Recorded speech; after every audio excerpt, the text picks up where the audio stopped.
에베소서 2장 22절 한 구절의 말씀을 오늘 본문으로 삼았습니다. 우리 한 목소리로 다 같이 읽겠습니다. 너희도 성령 안에서 하나님이 거하실 처소가 되기 위하여 그리스도 예수 안에서 함께 지어져 가느니라. 아멘. 저는 오늘 이제 새로운 설교 시리즈를 시작하려고 합니다. 예수님의 공동체라는 시리즈 설교가 됩니다. 특별히 이제 이 토픽을 선택한 이유는 지금 우리가 이제 한 달 전부터, 그러니까 부활주일로 이제 좀 기억이 나는데 그때부터 좀 이렇게 현장이 좀 열리면서 여러분들이 이제 다시 컴백을 하는, 그 전에도 쭉 꾸준히 참석하신 분들이 있지만 컴백하시는 그러한 그 열기가 점점 보이고 있습니다. 그래서 여러분들이 이제 현장에 와서 그런 말씀을 종종 해요. 저도 너무나 좋고요. 여러분 오래간만에 이제 다시 보게 된 얼굴들을 보니까 너무 기쁘고 반갑고, 그리고 여러분들도 저에게 다시 와서 예배 드리니까 너무 좋습니다. 너무 감격스럽습니다. 심장이 다시 이게 뚫리는 것 같습니다. 하나님께 감사합니다. 이제 그런 인사를 많이 하십니다. 그래서 이때쯤 예수님의 공동체가 무엇인가를 우리가 성경적으로 좀 정리하는 것이 필요하겠다. 특별히 이제 우리가 이 코로나 팬데믹이라는 리셋을 거치지 않았습니까? 이 코로나 팬데믹 가운데 제가 가장 많이 사용한 그 언어 중에 하나가 리셋인데, 리셋이라는 단어는 다시 맞추다, 다시 제자리에 넣다, 혹 재조정한다라는 뜻이죠. 하나님이 이 팬데믹을 통해서 사실 세상을 재조정하셨고 지금 하시고 계십니다. 지금 위드 코로나로 우리가 이제 나아가면서 전과는 확연하게 달라진 우리 사회를 볼 수가 있습니다. 아이들이 학교 다니면서 공부하는 모습도 달라졌고, 회사원들이 이제 일하는 모습도 달라졌고, 집에서 하는 이제 일들도 많아졌지 않습니까? 사람들의 이제 사회적인 어떠한 그 생각이나 마음가짐도 달라졌고, 교회도 분명히 달라졌습니다. 재조정을 하나님께서 허락하셨습니다. 근데 이것이 거룩한 재조정이 되기 위해서는 우리가 이제 그 하나님의 말씀을 비춰보면서 우리가 그동안 막연히 신앙생활 했던 것을 하나씩 다시 한번 재조명을 해야 됩니다. 하나님의 말씀으로 다시 한번 돌아봐야 되고, 그동안 우리가 열심히 믿음 생활을 하며 살았지만 어쩌면은 그냥 틀에 짜인 그러한 열심인 모습, 항상 해오던 어떠한 그 신앙의 모습으로 열심으로 믿음 생활하며 살았는지도 모르겠습니다. 근데 리셋을 통해 하나님께서 다시 한번 돌아보아라, 교회도 돌아보고 성도들도 돌아보고 세상도 좀 돌아보라는 기회를 주셨기 때문에 우리는 이때 좀 자신을 돌아봐야 됩니다. 그래서 이렇게 다시 컴백하고 있는 이때에 우리가 단순히 이전처럼 돌아가자, 이전의 예배로 돌아가고 이전의 공동체로 돌아가자라고 생각을 한다면은 하나님께서 허락하신 거룩한 리셋과는 상관이 없는 모습으로 우리가 다시 돌아가게 될 것입니다. 그럴 수는 없습니다. 재조정을 허락하셨다면 좀 새롭게 해야 되는 모습이 있다라는 것이죠. 변하지 않는 하나님의 진리가 있지만 시대와 세대는 계속 변합니다. 구약 시대가 있었고 신약 시대가 있습니다. 그 초대교회 시대가 있었고 현대교회 시대가 있습니다. 진리는 변하지 않는데, 우리 주 예수 그리스도와 그의 말씀은 변하지 않는데 시대는 변합니다. 그러면 시대가 변할 때마다 하나님은 그때 필요한 은혜를, 변하지 않는 진리와 함께 은혜를 부어주시거든요. 근데 그 은혜를 받기 위해 새 부대를 준비하여라, 새로운 틀이 돼야 된다 말씀을 하고 있지 않습니까? 그런 의미에서 이 코로나 팬데믹을 지나면서 하나님의 거룩한 리셋을 우리가 체험을 했다면 공동체로 그냥 돌아오는 것 자체가 의미가 있는 것이 아니라 하나님께서 원하시고 더욱 바라시는 공동체로 돌아오는 것이 중요할 것입니다. 저는 그래서 이때쯤 예수님의 공동체가 과연 무엇인가 성경을 좀 살펴보기를 원합니다. 시리즈 설교를 좀 어느 정도 하려고 합니다. 오늘과 다음 주에는 좀 큰 틀에서 보기를 원하고요, 예수님의 공동체라는 이 개념을, 컨셉을 좀 큰 틀에서 크게 보기를 원하고, 그 다음부터는 조금 더 구체적으로, 예를 들어 공동체와 변화된 우리의 삶, 공동체와 세상에 평화를 끼치는 우리의 삶, 이렇게 좀 구체적으로 말씀을 보려고 합니다. 그러나 오늘과 다음 주에는 좀 큰 틀에서 서론처럼 보고 싶습니다. 자, 오늘 저는 여러분들과 함께 에베소서 2장의 말씀을 보았습니다. 에베소서 2장의 말씀은 제가 이제 특별히 많이 강조하는 말씀 중에 하나이죠. 제가 이끄는 그 새소명 훈련반에서 어쩔 때는 로마서 8장을 전체를 외우게 하고, 훈련생들에게 어쩔 때는 에베소서 2장 전체를 외우게 합니다. 확실하게 외우게 하려고 아주 좀 이렇게 잔인하게 외우게 합니다. 거꾸로도 외우게 하고, 22절부터 1절까지 거꾸로 한번 외워보라. 갑자기 세워가지고 12절 외워보세요, 31절 외워보세요, 막 이런 식으로 합니다. 그러니까 이게 오래 가요. 돌에 새기니까 오래 가요. 그렇죠? 깊이 새기니까 오래 가더라고요. 말을 잘못했죠. 오케이. 가슴에 새기니까 오래 갑니다. 덕이 되게 해야 되는데, 아이고. 오케이. 에베소서 2장을 이제 이렇게 외우면서 우리가 묵상하게 하는 이유는 에베소서 2장의 복음에 대해 굉장히 깊이 체계적으로 우리에게 설명을 해주시고 있기 때문입니다. 하나님께서 예수님을 통해 우리에게 주신 그 뉴스가 무엇인가, 복음이 무엇인가, 에베소서 2장을 통해서 복음의 핵심을 말씀해 주시고요, 이 복음을 통해서 우리를 구원하신 것이 구체적으로 어떤 자리에서 어떤 자리로 옮겨주신 것인가, 본래 본질상 진노의 자녀들과 똑같았는데 그리스도와 함께 우리를 살리셔서 하늘에 앉혀주시는, 하늘의 성도들과 동일한 시민으로 만들어주신 하나님의 놀라운 복음의 역사가 에베소서 2장에 기록되어 있고요. 그리고 구원받은 사람들은 이제 구원받은 것으로 끝난 것이 아니라 그리스도 예수 안에서 이제 하나님의 선한 일을 위하여 지으심을 받은 자다, 하나님의 사명, 하나님의 소명을 위해 지으심을 받은 자임을 에베소서 2장에서 볼 수가 있고요. 그리고 이 세상이 이제 죄로 말미암아 나뉘어지지 않았습니까? 이 바벨탑 사건 후에 민족별로, 나라별로 나뉘어져서 서로 이렇게 지금 막 전쟁을 터뜨리고 살고 있는, 끊임없는 전쟁으로 살고 있는 이 세상, 같은 나라에서도 이념과 어떠한 세대별로 배경에 따라서 이렇게 막 벽이 세워져 있는 이 세상이 아닙니까? 그런데 복음으로 말미암아 중간에 막힌 담을 그리스도 예수의 피 묻은 복음으로 헐게 하시는 놀라운 이 복음의 능력을 또한 에베소서 2장에서 볼 수가 있습니다. 그런데 그 복음을 체계적으로 설명해 주시는 에베소서 2장의 말씀이 무슨 토픽으로 끝나는가, 어떠한 그 가르침으로 끝나는가, 오늘 이제 마지막 구절을 보았는데 공동체를 우리에게 보여주시면서 말씀이 끝이 납니다. 공동체를 보이면서 이제 이렇게 복음으로 역사하신 하나님이 궁극적으로 복음의 결론이 무엇인가, 복음의 결말이 무엇인가, 우리를 자신의 공동체로 인도하시어서 그 공동체 안에 자신이 친히 거하실 처소를, 오늘 말씀을 보니까 2장 20 마지막 절이죠. 너희도 성령 안에서 하나님이 거하실 처소가 되기 위하여 그리스도 예수 안에서 함께 지어져 가느니라. 이렇게 끝나요. 이 복음의 모든 역사의 결말, 하나님께서 우리를 구원하시고 그 구원 속에서 십자가로 세상을 새롭게 하시는 하나님의 모든 역사의 결론이 자신의 공동체를 세워 그 공동체 안에 자신이 거하시려는 하나님의 그 계획으로, 하나님의 그 마음으로 끝이 나고 있습니다. 이 공동체라는 게 좀 이번에 다시 보니까 참 놀라워요. 궁극적으로 이 일을 하려고 하나님께서 우리를 그리스도 안에서 구원하신 것이구나. 그런데 이러한 가르침은 사실 구약 성경부터 명확하게 하나님께서 가르치신 바가 됩니다. 구약 성경에 하나님이 당신의 백성을 이집트에서 구해내셨을 때, 해방시켜서 이제 이집트에서 나오게 하셨을 때, 그들을 이제 약속의 땅으로 인도하시면서 40년 동안 광야 생활을 하게 하십니다. 근데 그 광야 생활을 하게 하시면서 백성들에게 이제 하나님을 위해 할 일이 있다 하면서 율법도 주시고, 그리고 또 한 가지 백성들에게 하라고 주신 말씀이 나를 위하여 장막을 세우라고 말씀을 하십니다. 출애굽기 25장 8절에서 이제 말씀이 있는데 한번 볼까요?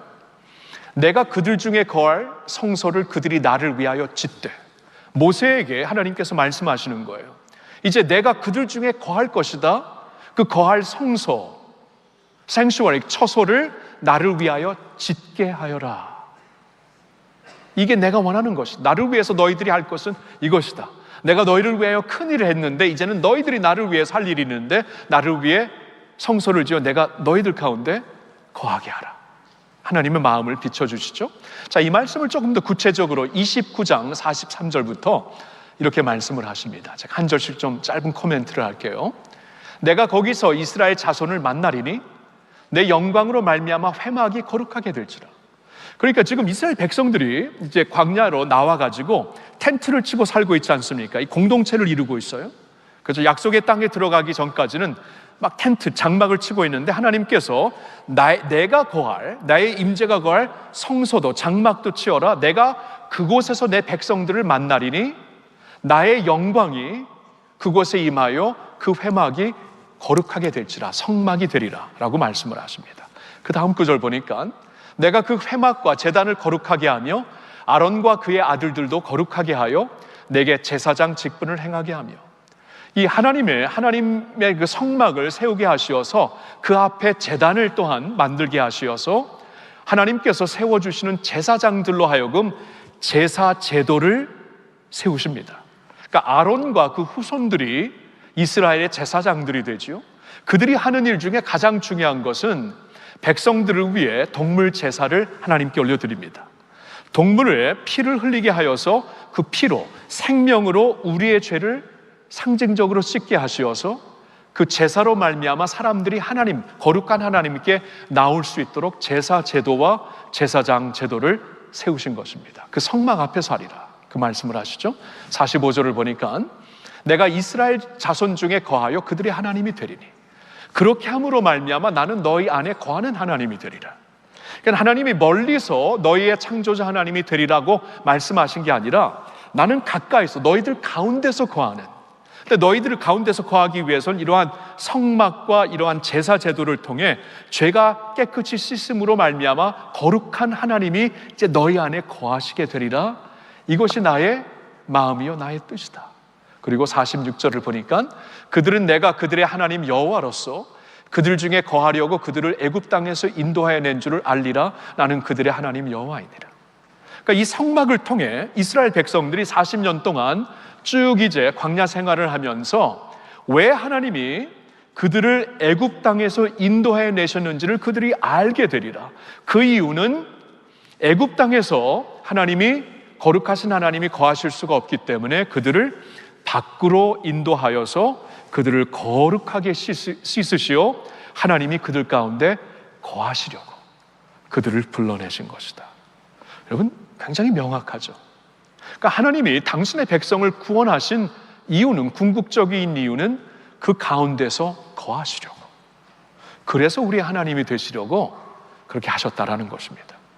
자, 그런데 구약의 이제 역사를 쭉 보면은 성막도 그렇고 나중에 성전이 성막의 어떠한 그 모습으로 이제 크게 지어지는 하나님의 이제 거룩한 처소가 되는데, 성막도 그렇고 성전도 그렇고 나중에 부패를 하게 됩니다. 왜냐하면 모형은 남았는데 그 안에 하나님의 거룩하심, 하나님의 임재가 떠나게 돼요. 그러니까 이 성전, 성막의 틀은 남았는데, 제도는 남았는데, 그 제도를 통해 하나님이 당신의 백성들과 이렇게 깊이 교제하려는 그 하나님과의 교제, 하나님을 주목하는 그 마음이 사실 하나님께로부터 떠나버렸어요. 그러니까 의식은 살아있는데, 제도는 살아있는데 마음이 떠나니까 성전과 성막이 무슨 의미가 있겠습니까? 그래서 하나님이 놀라운 일을 하십니다. 새로운 장막을 보내십니다. 새로운 장막이 무엇인가? 이제 신약 성경을 통해 우리에게 알려주시는데 예수님이 되십니다. 요한복음 1장 14절에 예수님이 이제 세상에 오신 것을 다음과 같이 설명을 하십니다. 같이 읽을까요? 말씀이 육신이 되어 우리 가운데 거하심에 우리가 그의 영광을 보니 아버지의 독생자의 영광이요 은혜와 진리가 충만하더라. 여러분, 히브리 사람들이 저 말씀을 들었을 때 그들의 가슴이 뛰었을 겁니다. 왜냐하면 저 그 문장 가운데 첫 라인에 우리 가운데 거하심에, 이거 구약 성경에서 계속 들었던 테마거든요. 내가 너희 안에 거하는 하나님이 되리라. 성막을 지어서 내가 너희와 함께 거하게 하라. 이 말씀을 계속 들어왔는데 이제 성막에 성전에 영광이 떠나고 성전이 부서지고 무너지고 이런 걸 계속 보면서 하나님의 영광이 우리를 떠난 게 아닌가, 이카봇이라는 그러한 이름도 막 생기고, 그런 가운데 하나님께서 당신의 독생자 임마누엘, 우리와 함께 하시는 하나님을 보내시는데 그분이 이제는 구약에는 천과 이 그 막대기로, 이 기둥으로 세워진 성막이요 성전이었다면, 이 신약에 와서는 살아있는 성전, 살아있는 그 장막, 말씀이 육신이 돼요. 하나님이 육신을 입고 오셔서 어떠한 죽어있는 어떠한 표현으로, 일러스트레이션으로 세워진 성막이 아니라 living tabernacle of God, 살아있는 하나님의 장막, 예수 그리스도를 오게 하시어서 우리 가운데 거하게 하시며 가슴이 뛰죠. 우리가 그의 영광을 보니 아버지의 독생자의 영광이요 은혜와 진리가 충만하더라. 그러니까 구약과 신약의 차이가 무엇이냐 하면은, 성경을 보니까 구약에는 어디까지나 일러스트레이션이었어요. 일러스트레이션. 그러니까 그림자와 그 표현이었다. 그림자와 이제 그것을 이제 보여주는 어떠한 그 표명이었다. 그런데 이제 신약에 와서는 예수 그리스도께서 살아있는 하나님의 그 프레젠스로, 하나님의 임재로, 장막으로 친히 임하셨던 것이죠. 그렇죠? 실체와 그림자의, 실체와 모형의 차이입니다. 이것을 어디서 자세히 설명하시냐면은 히브리서 말씀이죠. 히브리서 8장 5절과 6절을 보겠는데요. 그들이 섬기는 것은, 이제 여기서 말하는 그들은 구약 시대의 제사장들을 가리킵니다. 그러니까 아론과 아론의 후손들이 섬기는 것은 하늘에 있는 것의 모형과 그림자라. 그들이 섬겼던 어떠한 제단, 성막, 나중에 성전, 이것은 하늘에 있는 것은 실제의 모형과 그림자, 그냥 일러스트레이션에 불과한 것이다라고 말씀을 하세요. 그래서 모세에게 장막을 지으라고 말씀하셨을 때 자세하게 지시하심을 하신 거예요. 여러분, 출애굽기 요새 우리가 매일에 묵상하고 있는 레위기나 말씀을 보면은 얼마나 정확하게 디테일하게 말씀을 하십니까? 성막을 이렇게 져라, 이러한 컬러로 해라, 이러한 길이로 해라, 이러한 그 무늬를 거기다 이제 만들어라, 제사장들에게 입힐 옷은 이런 것이다, 제사물은 어떻게 하나님 앞에 드려라. 굉장히 지시가 이렇게 디테일하잖아요. 왜냐하면 어디까지나 실체를 따를 수 있는 일러스트레이션이 될 수 있도록 모형과 그림자로 하나님께서 지시를 하신 것이래요. 자, 그런데 6절을 보니까 그러나 이제 그는, 예수죠, 그러나 이제 예수님은 더 아름다운 직분을 얻으셨으니, 구약에 모형적인 직분을 가졌던 제사장들과는 달리 예수 그리스도는 더 아름다운 온전한 대제사장의 직분을 갖고, 왜냐하면 구약에 있는 제사장들은요, 여러분, 자신들에게도 죄가 있었기 때문에 백성들을 위해 제사를 드리기 전에 자신을 위해 먼저 피를 뿌리고 제사를 드려야 됐어요. 나도 부족하니까, 나도 죄인이니까. 그리고 아무리 제사장들이 훌륭해도 죽을 때가 다 있었습니다. 영원히 있는 제사장은 없었어요. 그런데 예수님은 죄가 없으신 하나님의 아들이기 때문에 우리를 위하여, 자신을 위하여 제사 드릴 필요가 전혀 없고, 우리를 위하여 모든 제사 단번에 드리실 수 있는 예수, 그리고 죽으셨다가 다시 사신 분이시기 때문에 영원히 살아계신 대제사장, 그러니까 더 아름다운 직분, 하나님의 온전한 제사장, 대제사장의 직분을 얻으셨으니 그로 말미암아 더 좋은 약속으로 세우신 더 좋은 언약의 중보자가 되셨다. 이게 무슨 말씀입니까? 하나님의 구약시대의 언약은 쌍방으로 같이 이렇게 컨트랙처럼 맺는 언약이었어요. 한쪽에서 아무리 잘 지켜도 다른 쪽에서 지키지 못하면 무효가 됩니다. 그게 구약에서 계속 보여주는 모습이었죠. 그런데 예수님이 이제 당신의 아들 예수 그리스도를 보내시어서 단번에 온전한 제사를 드리게, 희생 제사를 드리게 하심으로 말미암아 우리가 부족해도 완전히 이루신 것이기 때문에 무효가 되지 않은 것이죠. 그래서 이것은 새 언약, 더 좋은 약속의 언약이죠. 이 더 좋은 새로운 역사를 예수님을 통해 이루셨다는 것입니다. 아멘. 9장 24절에 이렇게 나와 있어요. 그리스도께서는 참 것의 그림자인 손으로 만든 성소에 들어가지 아니하시고, 그러니까 예수님은 참된 것의 그림자, 그 실체의 모형, 즉 손으로 만든 성소에 들어가신 게 아니라 바로 그 하늘에, 하나님 임재가 있는 그 하늘의 하나님의 그 품으로, 하나님의 나라로 직접 하늘에 들어가심으로 말미암아 이제 우리를 위하여 그곳에서 하나님 앞에서 중보하고 계신다. 그러니까 구약에서는 성소를 짓고 그 위에 하나님의 영광, 구름이 임했고 그곳에 앞에 나와서 사람들이 예배를 드리고 제사도 드리고, 제사장들은 성소에 들어가고 그 중에 대제사장은 1년에 한 번 지성소에 들어갈 수 있었지만 이게 성소였거든요. 제한이 있었습니다. 한계가 있었어요. 근데 예수님이 오시어서 온전한 대제사장이 되어 하나님의 더 나은 새 언약의 약속을 다 이루셨기 때문에 예수님이 우리에게 뚫어주신 길은 달라요. 성소에 들어가는 길이 아니라 하나님이 계신 천국으로 들어가는 그 길 자체가 되는 것입니다. 그래서 이제 하나님이 우리와 영원히 거하시는 하나님이 되시는 거예요. 여러분, 성경의 마지막 책이 무엇이죠? 요한계시록이죠. 요한계시록 마지막 부분의 21장 3절을 보니까 천국에 대해, 하나님 나라에 대해 뭐라고 말씀하시는지 아세요? 보라, 이제는 하나님의 장막이 사람들 가운데 임하였다.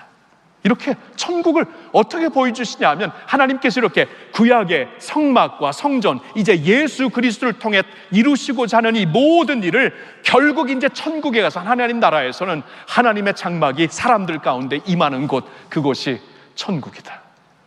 우리 가운데 거하시려고 하는 하나님의 계획, 하나님의 마음, 하나님의 소원이 천국에서 온전히 이루어지는 거예요. 예수님을 통해 온전히 이루시는 것입니다. 이게 성경의 전체적인 흐름이에요. 우리와 거하시려는 하나님, 그 하나님을 이렇게 보여주시는데, 자, 근데 오늘 우리가 본 말씀으로 이제 다시 돌아옵니다. 이 전체적인 하나님의 가르침, 우리와 거하시고자 하시는 그 하나님의 간절한 소원, 이 하나님의 복음의 결론적인 하나님의 마음을 가지고 주신 말씀이 오늘 우리가 본 에베소서 2장 22절이죠. 다시 한번 볼까요? 너희도 성령 안에서 하나님이 거하실 처소가 되기 위하여 그리스도 예수 안에서 함께 지어져 가느니라. 여러분, 이 성경 전체에서, 그리고 천국에서 궁극적으로 하나님이 이루신 이 일을 지금 하나님께서 우리를 통해 이 지상에서부터도 하나님께서 이어가고 계시고 이루어가고 계시고 천국에서 온전히 이루신다, 그 말씀이에요. 그러니까 여기 보세요. 성령 안에서 하나님이 거하실 처소가, 공동체가 되기 위하여 그리스도 예수 안에서 함께 지어져 가게 하신다. 이 하나님의 간절한 소원, 하나님의 그 처음부터 가지셨던 계획, 하나님의 간절한 마음, 구속 사역의 모든 결론, 우리 가운데 거하시기 원하시는 하나님, 그 일을 오늘 이루시기 위해 우리를 성령 안에서 하나님이 거하실 처소가 되기 위하여, 우리 가운데 거하시기 위하여 그리스도 예수 안에서 함께 지어져 가는 공동체로 이어가시는 것이다. 만들어 가시는 것이다. 여러분, 이게 하나님의 공동체예요. 예수님의 공동체가 이런 것입니다. 성경의 흐름을 통하여서 이게 보통 컨셉이 아니구나.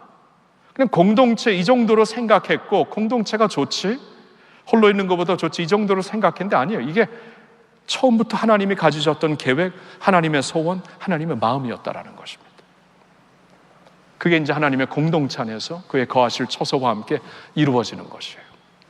자, 그렇다면 저는 이제 여러분들에게 두 가지 권면의 말씀을 드리고 싶습니다. 첫째로는 이거예요.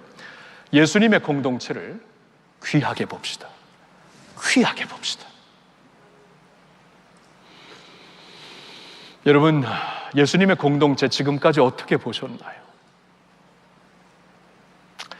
혹시나 이번 이 코로나 기간을 지나면서 이렇게 좀 공동체에 대한 마음이 흔들리고 있지는 않으신가요? 우리는 지난 이 코로나를 지나면서 이 주님의 공동체에 대한 그 네기티브한 그 부정적인 포커스가 참 많았어요. 물론 잘못한 게 많았죠. 잘못한 게 있기 때문에 부정적인 리포트가 있었고, 그것을 통해서 우리가 이 교훈을 삼아 저울처럼 보고 우리 고쳐나가면 좋은 것이지만, 그렇다고 이 하나님께서 처음부터 갖고 계신 공동체 자체를 부정적으로 보는 것은 굉장히 잘못된 모습입니다. 우리가 잘못한 것을 잘못 보는 것은 맞지만, 하나님께서 원래 이루시고자 하는 이 공동체 컨셉 자체를 부정적으로 보는 것은 하나님의 마음과 엇갈린 마음이라는 것이에요. 혹시 그런 마음이 여러분 안에 있지 않습니까? 재조정하셔야 돼요. 재정리하셔야 돼요. 하나님의 마음으로 공동체를 볼 수 있어야 합니다. 귀하게 보셔야 돼요. 하나님이 처음부터 이렇게 계획하신, 하나님이 당신의 예수 그리스도를 보내주시어서 예수로 말미암아 온전히 이루신 공동체, 그리고 이루어 가시는 공동체, 천국에서 이것을 이제 마지막으로 하시기 위해 이 모든 역사를 주관하시는 하나님의 마음이 공동체 안에 있다면 또 그 마음으로 볼 수 있어야죠. 눈으로 볼 수 있어야죠. 우리의 눈을 좀 이렇게 시각을 새롭게 하시길 바랍니다. 저는 예배는요, 다른 게 아닙니다. 저는 예배야말로 리셋이라고 봐요. 지금까지 생각했던 것, 지금까지 마음에 가졌던 것을 말씀 앞에서 예배를 통해서 다시 재조정하고 다시 리셋하고 하나님의 말씀으로, 하나님의 마음으로 세상을 보고 세계관을 가지고 그 가치관을 갖고 이렇게 사는 것이 예배가 아닙니까? 이게 하나님의 말씀이 아니에요? 그렇다면 오늘 이 말씀을 통해 지금 알게 모르게 우리도 그러한 부정적인 리포트를 매스컴에서 자꾸 보고 친구들에게서 듣고 SNS에서 계속 보니까 이 하나님의 공동체 자체가 부정적으로 희미하게 보이고 있다면 지금쯤이야 우리가 새롭게 봐야 됩니다. 그러니까 하나님이 보시는 마음으로 볼 수 있어야 돼요. 이스라엘의 경우에는 하나님의 공동체가 있잖아요. 생명 그 자체였습니다. 여러분, 이스라엘 백성들이 애굽에서 나와가지고 이 광야 생활을 할 때, 여러분 처음에는 이렇게 막 해방을 받았으니까 얼마나 좋았을까요? 많이 좋아했잖아요. 막 춤추고 노래하고 야단이 났었는데 얼마 안 가니까 막 불평하기 시작합니다. 왜 우리를 이 광야에 데리고 나오셔서 우리를 여기서 죽게 합니까? 도리어 애굽에서 살았을 때가 더 좋았다 하고 이상한 말을 막 하잖아요. 계속. 이 광야라는 곳이 그런 곳입니다. 살아가기 정말 막막한 곳이에요. 광야에서 지도가 있습니까? 여러분, 광야에 지도 없습니다. 왜냐하면 하루 한 번 이렇게 바람이 불면은 랜드스케이프가 다 변해버려요. 그런데 어떻게 지도를 그립니까? GPS가 있습니까? 광야에 그런 것 아무것도 없는 곳입니다. 갈 바를 모르고 하루하루가 막막하고 위험한 곳이 광야입니다. 근데 하나님께서 그 광야 생활을 하고 있는 백성들 가운데 나를 위하여 장막을 지어라. 내가 그 가운데 내 영광으로 그곳을 거룩하게 하여 너희 가운데 있을 것이다. 그러니까 백성들이 광야에서 보면서 항상 하나님의 성막을 바라보며 우리 홀로 있는 게 아니네. 하나님이 저기 계시는구나. 우리를 버리신 게 아니구나. 하나님의 구름이 임했다. 우리도 여기서 이제 장막을 치자. 하나님의 구름이 다시 올라간다. 그럼 우리도 다시 이제 짐을 싸갖고 같이 가자. 하나님이 함께 하신 우리 갈 길을 알 수 있다. 하나님이 우리와 함께 하시니 우리가 살 길을 하나님께서 주실 것이다. 공동체 가운데 임하시는 하나님을 라이프라인처럼 여겼겠죠. 생명 자체로 여겼겠죠. 그래야 된다는 거예요. 우리도 이 광야 같은 세상에 살면서 홀로 있다면 얼마나 무섭습니까? 얼마나 불안합니까? 하나님께서 공동체를 허락하셨어요. 함께 있습니다. 우리 아픔이 같이 아픔의 부담을 나눌 수 있는 공동체가 있고, 짐을 나누면서 서로 기도해 줄 수 있는 공동체가 있고, 무엇보다도 그 공동체 안에 거하시는 하나님이 계세요. 그래서 이 가운데 초소를 삼고 계신 하나님을 바라보면서 우리가 살 길이 여기 있구나. 우리가 이 광야에서 가야 될 길이 여기 있구나. 이 하나님으로 말미암아 보호받을 수 있구나. 도움을 받을 수 있구나. 공동체가 있잖아요. 하나님이 계신 곳이기 때문에 생명 그 자체입니다. 귀하게 여겨야죠. 귀하게 여겨야죠. 두 번째로 드리고 싶은 권면은 예수님의 공동체를 적극적으로 이뤄나갑시다입니다. 적극적으로 이뤄나갑시다. 여러분, 오늘 말씀을 보니까 진행형입니다. 진행형. 너희도 성령 안에서 하나님이 거하실 처소가 되기 위하여 그리스도 예수 안에서 함께 지어져 가느니라. 진행형입니다. 다 이루어진 게 아니에요. 하나님께서 노아의 방주를 딱 지어놓고 다 끝났으니까 들어와라, 들어가서 누리라고 하는 게 아니에요. 그게 공동체가 아니라 지금 지어가고 계신 진행형의 공동체입니다. 그렇다면은 하나님의 가슴과 마음과 진정한 소망이, 소원이 들어있는 공동체라면은, 또 그것을 지금 만들어 가시는 하나님의 역사라면은 우리가 그 역사에 적극적으로 참여해야 되겠죠. 왜냐하면 우리가 공동체인데. 저 노아의 방주가 공동체가 아니라, 저 빌딩이 공동체가 아니라, 성막이 공동체가 아니라, 저기 성전이 공동체가 아니라 우리가 공동체인데, 우리가 함께 그리스도 예수 안에서 함께 지어져 가고 있다. 우리로 말미암아 공동체를 삼으셔서 하나님이 우리 가운데 거하신다고 하시는데, 그럼 그 공동체를 적극적으로 이뤄나가야 되겠죠. 그렇죠? 여러분, 이 세상에서 중요한 것은 여러분이 적극적으로 대합니다. 여러분이 적극적으로 대하는 것이면 귀한 것이고, 적극 대하지 않는 것이면 덜 귀한 것이지요. 그러니까 내 생에 진짜 귀한 것을 어떻게 하는가? 내가 적극적으로 대하는 것이 귀한 것입니다. 그런데 하나님이 가장 귀한 분이라면, 우리 믿는 사람들에게 하나님 빠지면 아무것도 아니잖아요. 그렇죠? Everything minus God은 nothing이고, nothing plus God은 everything이잖아요. 그렇죠? 우리에게 가장 귀한 것은 하나님 자신인데, 그러면 하나님이 가장 귀한 것을 무엇으로 증명할 것인가? 어떻게 나타낼 것인가? 우리가 적극적으로 대하는 것이 가장 귀한 것이 아닙니까? 가장 귀한 분이 하나님이고, 하나님께 가장 귀한 것이 당신의 공동체라면은, 그 공동체를 우리가 적극적으로 이루어 나가는 것이 우리에게 분명히 보여야 하는 것이겠죠. 성경에서는 공동체를 가리켜서 두 가지 비유로 설명을 하십니다. 몸이라고 하시고 빌딩이라고 하십니다. 몸이에요. 몸이면은 여러 파트가 있죠. 여러 지체가 있으면서 몸이 되는 거예요. 몸이 그냥 한 덩어리로 딱 있어갖고 나중에 뭐 지체가 생기는 게 아니라 여러 지체가 합해서 몸이 되는 것이죠. 그러니까 지체의 역할이 적극적으로 살아있어야 몸이 사는 것이고, 몸이 자라는 것이고, 몸이 성숙해지는 거예요. 예수님의 공동체가 몸이래요. 몸의 건강은 그 각 부분에, 지체에 달려 있습니다. 그리고 빌딩입니다. 여러분, 빌딩이면은 빌딩의 한 조각조각, 한 벽돌이 제자리에서 굳건히 서 있어야 그 위에 하나님이 계속 지어가시는 이 빌딩이 가능하지 않겠습니까? 내가 거기서 하나라도 빠져버리면 우리로 무너지게 되어 있습니다. 이게 하나님께서 그림으로 비유하시는 공동체의 모습이에요. 빌딩이에요. 그리고 몸이에요. 우리가 적극적으로 감당해야 되는 공동체 삶입니다. 지난 화요일 날 권사축제가 있었어요.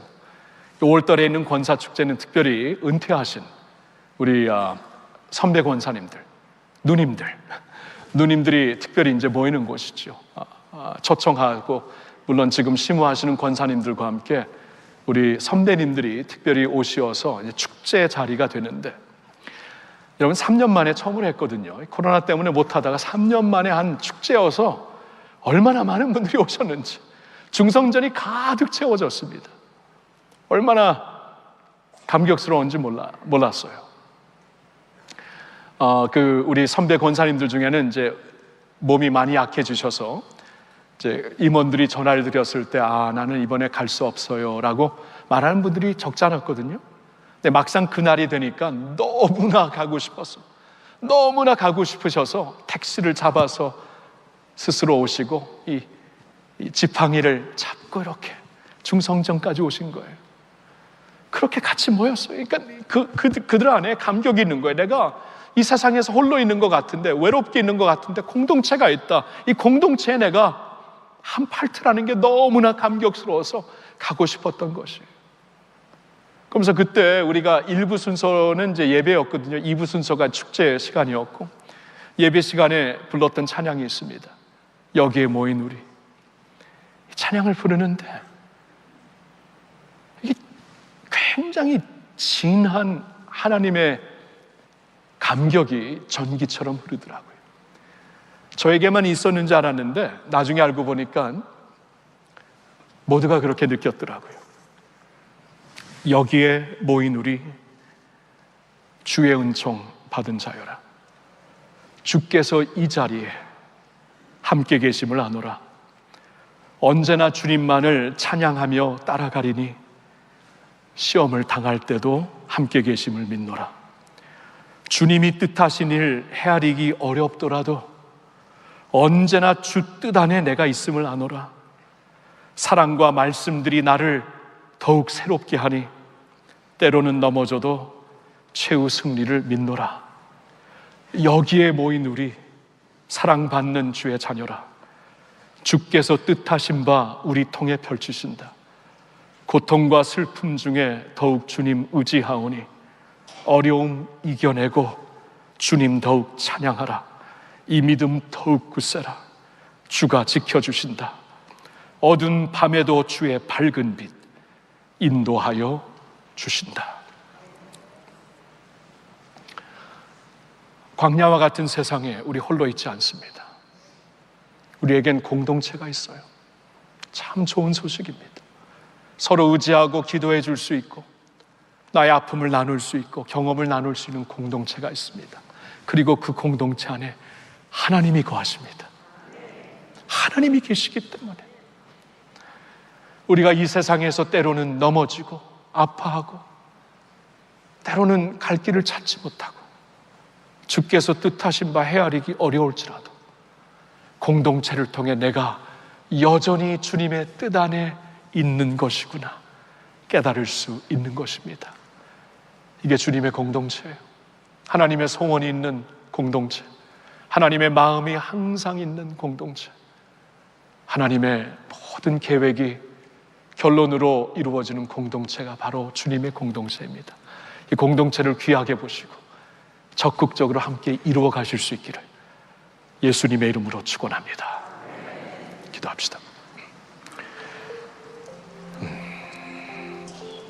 고마우신 주님,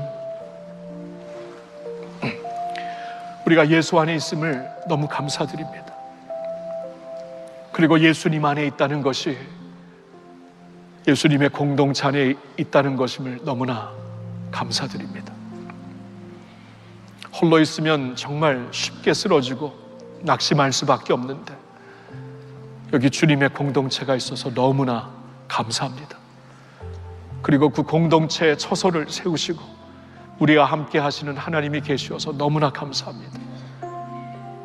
아무리 이 세상이 힘들고 어려울지라도 하나님과 함께 주님의 공동체와 함께 함이라면 우리 이길 수 있습니다. 우리 감당할 수 있습니다. 끝까지 주의 선한 싸움을 싸울 수 있습니다. 그렇게 살 수 있는 저희들이 되게 하여 주시옵소서. 예수님의 공동체 이제 성경적으로 우리가 잘 이해하고 잘 정리하여서 그 공동체의 한 부분으로 한 지체로 우리 강건하게 서게 하여 주시옵소서. 하나님, 이 공동체의 강건한 바운더리 안에서 믿음 생활 잘하다가 천국에 가서는 하나님의 장막이 사람들 가운데 있다 라고 천군 천사들이 찬양하고 있는 그 찬양의 현실을 우리 같이 맛보며 하나님 안에서 영원히 기뻐하는 저희들 모두가 되게 하여 주시옵소서. 주의 백성들의 믿음을 지켜주시고 이 믿음 강건하게 하여 주시옵소서. 우리 주 예수님의 이름으로 감사드리며 기도하옵나이다. 아멘.